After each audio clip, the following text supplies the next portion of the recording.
کہتے ہیں کہ ایک طوطا اور طوطی کا گزر ایک ویران گاؤں سے ہوا۔ طوطی نے طوطے سے پوچھا، کس قدر ویران گاؤں ہے؟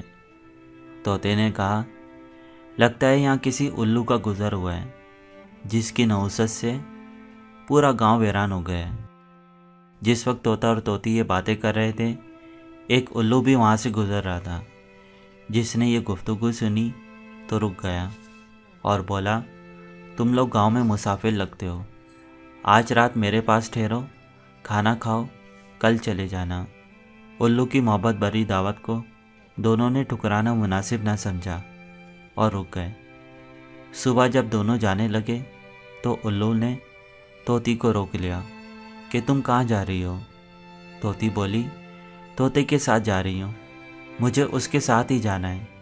الو نے کہا، مگر تم تو طوطی نہیں ہو، میری بیوی ہو، یہاں رہو، طوطے کے ساتھ جانے کی ضد نہ کرو۔ طوطا بہت بگڑا اور کہنے لگا، یہ تم کیا کہہ رہے ہو؟ اپنا رنگ، اپنی شکل دیکھو۔ پھر طوطی کو اپنی بیوی کہو، ہم دونوں کو پریشان مت کرو اور جانے دو۔ معاملہ بڑھا تو الو نے تجویز پیش کی کہ آپس میں جھگڑے کے بجائے ہم قاضی کے پاس چلتے ہیں، قاضی کا فیصلہ ہم دونوں کو قبول ہوگا۔ یہ معقول تجویز سن کر طوطا مان گیا۔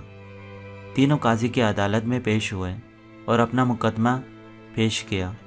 الو اور طوطے کی ساری داستان سن کر قاضی نے فیصلہ سنایا کہ الو کا موقف درست ہے۔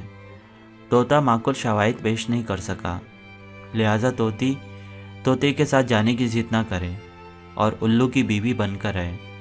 بے انصافی پر طوطا بہت غصہ ہوا، مگر قاضی کا فیصلہ تھا، ماننا پڑا اور طوطی کو چھوڑ کر اپنی راہ لی۔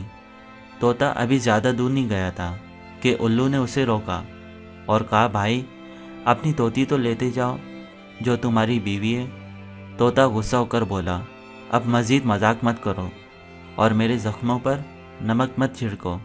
عدالت کے فیصلے کے مطابق یہ میری نہیں، تمہاری بیوی ہے۔ الو نرمی سے بولا، نہیں دوست، یہ میری نہیں، تمہاری بیوی اور طوطی ہے، تم کو مبارک ہو۔ میں صرف یہ بتانا چاہتا تھا کہ بستیاں اور گاؤں الو ویران نہیں کرتے، ویرانے تب ہوتے ہیں جب ان بستیوں سے انصاف اٹھ جاتا ہے۔